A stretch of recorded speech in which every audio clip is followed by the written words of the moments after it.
Hey everyone, I hope that you are enjoying this Thanksgiving week, and I am just checking that I am in fact live in the right place. There we go. Fantastic. So how's everyone doing? I'm my own tech person, so there you go. Wanted to share some things that I found really interesting tonight.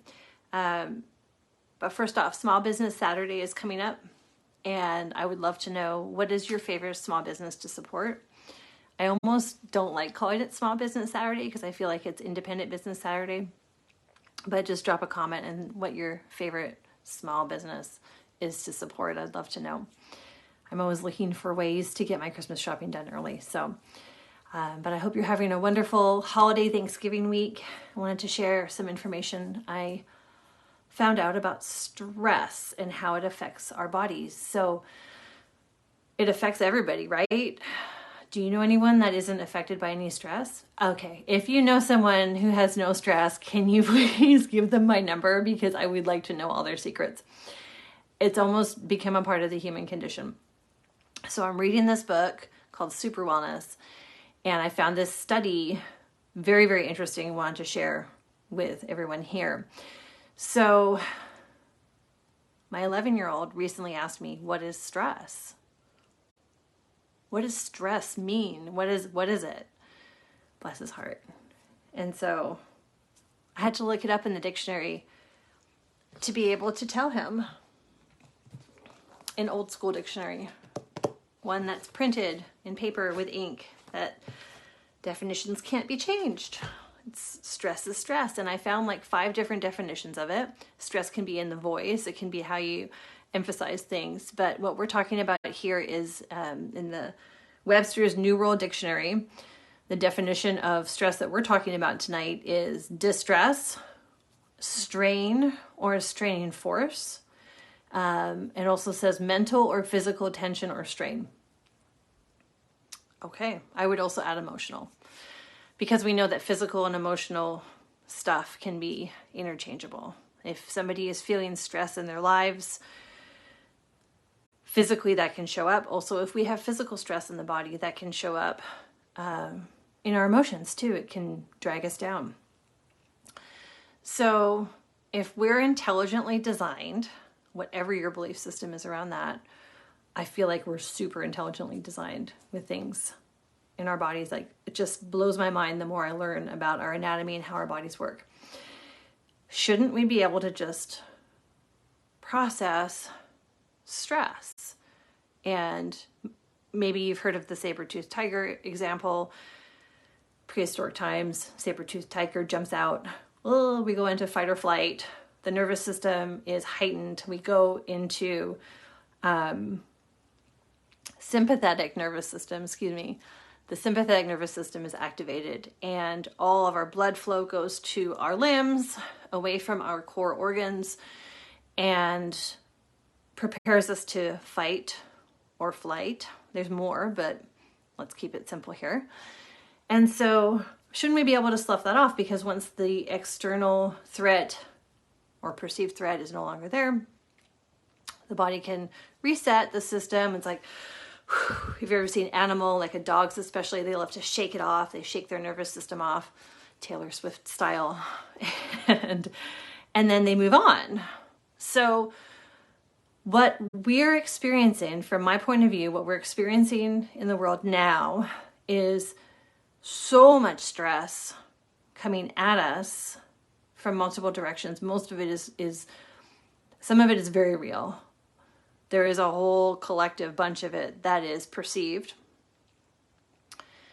And so like our organs, like our vital organs in the body, if more toxins, more stresses are coming at us, it's just math, right? Then are able to be filtered and processed out, there's a backlog. And that backlog can cause disease. So more stress in than stress processing out equals toxic stress load in our bodies. Okay. So most of us feel like we know what we should be able to do to be healthy, and yet most people are not. healthy, or our definition of healthy has changed over time. So this is the book that I am currently reading, and it's called Super Wellness, and it is by Dr. Edith Ubuntu Chan, forward by Wim Hof. He's the Iceman. Fascinating. It says, become your own best healer, supercharge your energy, upgrade your life. And so my sweet friend Carrie McVeigh sent me a podcast interview with Dr. Edith, and within the first, and it was like an hour long, and I was like, oh, when am I ever going to get to listening to this? Like, it's awesome. And if Carrie sent it to me, obviously I want to listen to it because she's recommended a lot of amazing things for me. But I thought, oh, I'll just listen to the first 10 minutes. And then the first 6 minutes was just her bio. And this woman is like an Olympic athlete, a Harvard math graduate, and also a Chinese medicine doctor. So that was fascinating. Plus she homeschools her children. So I'm like, okay, you got me. I'll listen to the podcast and then buy the book. Let's get to the study. So the study's on page 31 of this book. And this is a few hundred pages of paradigm shifting, mind-blowing health information, but from a very scientific point of view, which I love. So, case in point, a recent UK-based study was published in Nature magazine in September 2016 to understand the interactions between stress and healthy nutrition. And I can share all the details of this if you want to go research this yourself as well with a specific study. But I'll just read for the purposes of tonight to keep it simple. The study tracked blood levels of inflammation in two groups of women. One group ate a carefully designed, in quotes, anti-inflammatory diet. The other ate the opposite, a carefully designed pro-inflammatory diet. Participants' blood tests were taken to measure the levels of inflammation. The women were also given a survey of their stress levels. So then in brackets, she gets into the double-blind crossover study, what it is, how they tracked the C-reactive protein, and she talks all the way down to the molecule of what it is. So if you want that information, you can ask me, post a comment, or buy the book. So she says, guess what they found? They discovered that for participants who reported low stress, the results were exactly as expected. So subjects who ate the pro-inflammatory diet showed increased inflammation. Makes sense. Those who ate the anti-inflammatory diet showed decreased inflammation, all as expected. Here's the kicker. The women who reported high levels of stress, in those cases, it didn't matter what diet they ate. Both dietary groups had elevated levels of inflammation. So, the study suggests that the healthy diet may be beneficial, but only if we have stress reduction as a foundation first. What? So she continues on. If stress has the ability to cancel out positive effects of a healthy diet, then what other factors may also be at play? So it's time for us to think more holistically about our lifestyle. So this is part 1 of 2 videos. What do you think of that?